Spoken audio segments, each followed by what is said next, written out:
time to listen to our chief guest. Today, we have with us Dr. Jawahar Surisetti. He is an eminent psychologist, futurist, TEDx speaker, advisor to government, best-selling author, and innovator. He is a doctorate in psychology from the University of Washington. His exemplary social enterprises like My Beti for the girl child, Religion of Youth for youth, and Happier for the happiness of the world has been applauded by the UN and included in the SDG report in 2017-18. His innovation Think Curriculum, for which he has been awarded an honorary doctorate by Columbia University, fosters thinking and learning, and has been funded by the Bill and Melinda Gates Foundation.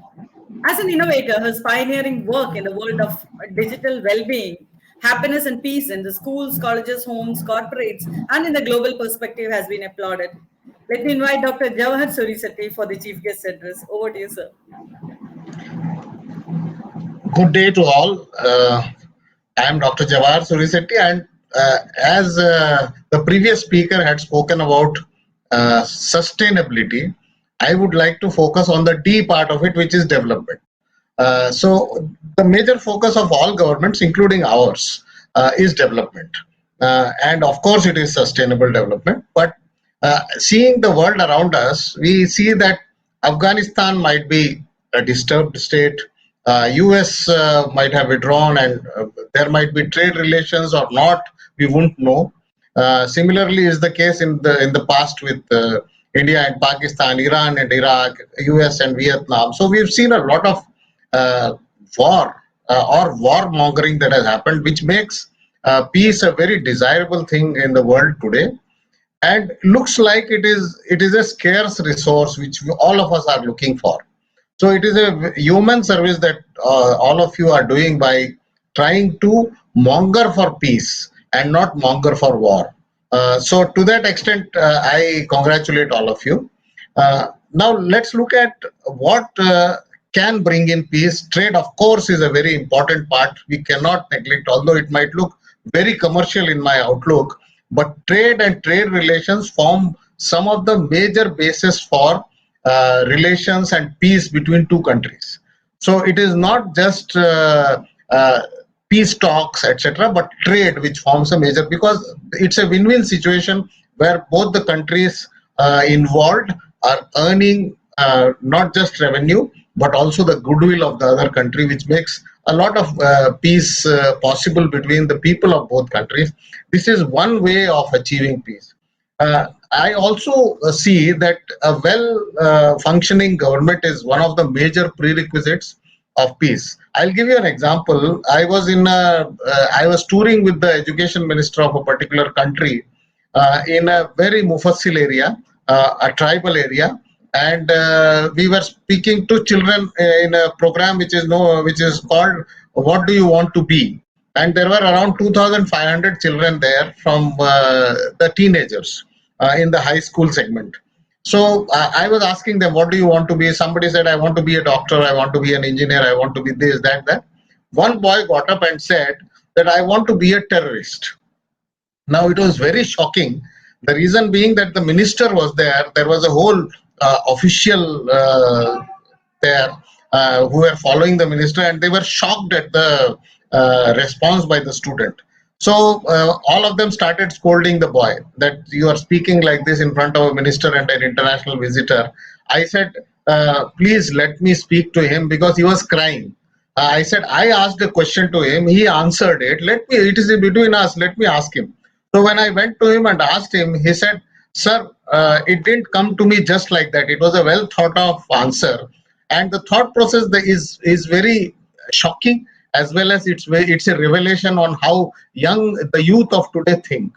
So he said that there is a computer center where free computer education is given till 10th grade to boys in schools and for girls till 12th grade.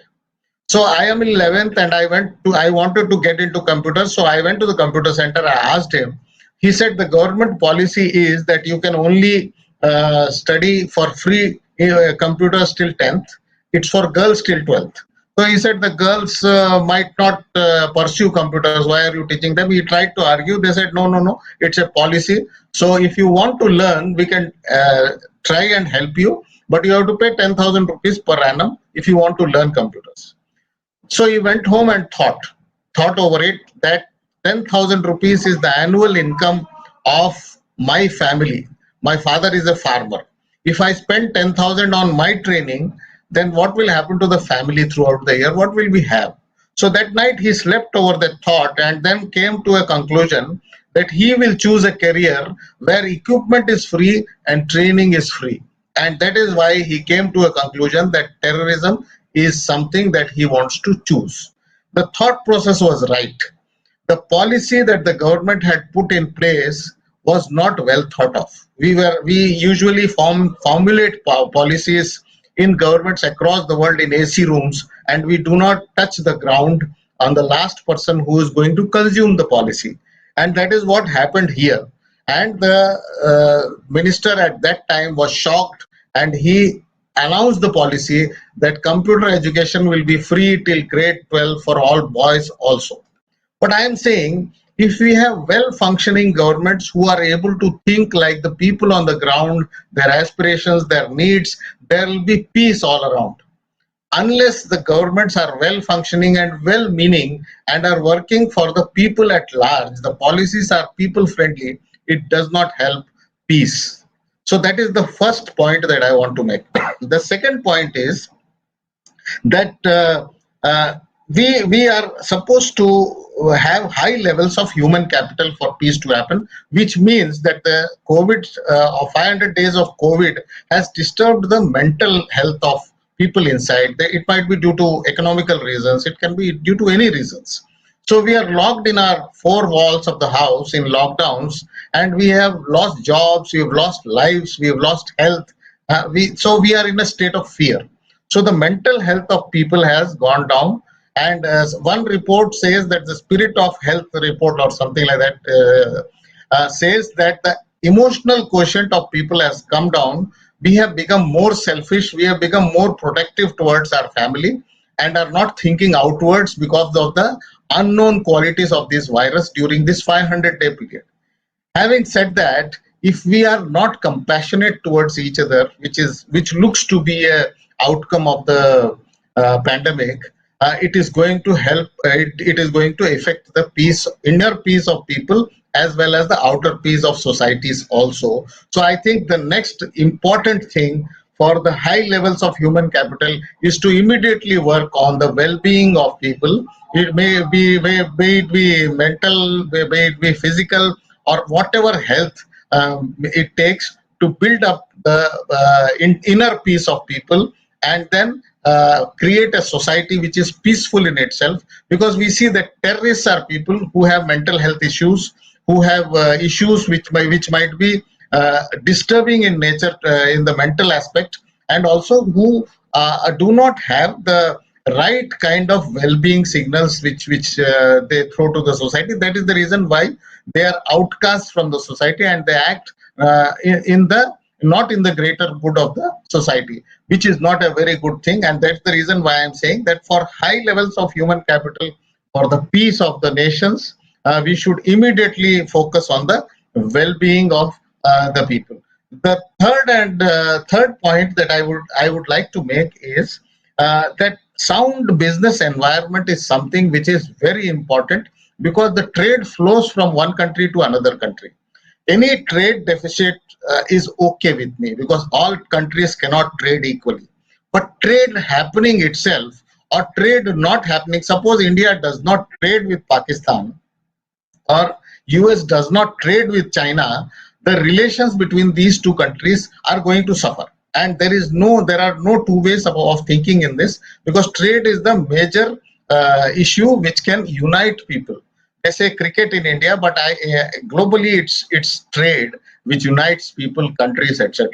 So any trade happening between two countries is one of the major things, and that is the reason why today companies are focusing more on sound business environment, so that trade comes in from other countries also, not just the trade within the country. So intra-country trade is a very desirable peacenik for the current thing. The last thing that I would want to talk about is that responsibility of youth is something which they cannot shirk. Across the country, the members of parliament, the average age is 53. The median age of people in the world is 29.6. That means people who are making policies or leaders or who are leading the world may actually not know what are the aspirations of the youth who are more than 50% of the world. Now, it is not completely the fault of these leaders because youth are sitting on the fence and complaining that the world is not doing like this, not doing like that, instead of coming into the leadership positions and taking up positions to lead the country or the world into the next generation. If they do not take responsibility and keep cribbing, it is not possible that they build a world with a better future in terms of environment, in terms of health, in terms of business, in terms of their own aspirations. So my last request to the youth from this platform is to build a better, fast growing, youthful world and safe and peaceful world is that youth or the generation next should come into leadership positions, spread their ideas of innovation, creativity, development, etc., instead of just sitting on the wall and complaining about the leaders who are currently ruling the world. It will not solve the purpose. So to the extent of the ratio in which the youth are there in the world, the leadership positions are not taken by the youth. So I would request that any youth who wants to come up, take up politics, bureaucracy, or governance as a very serious career option and become leaders of tomorrow instead of crying today. Thank you very much. Thank you so much, Dr. Jawahar, for that very thought-provoking session. What you said are all very relevant and very important points that we have to really think about and take action on. Thank you so much for joining us today and inspiring us with your words. Looking forward to working with you in the future as well. Thank you.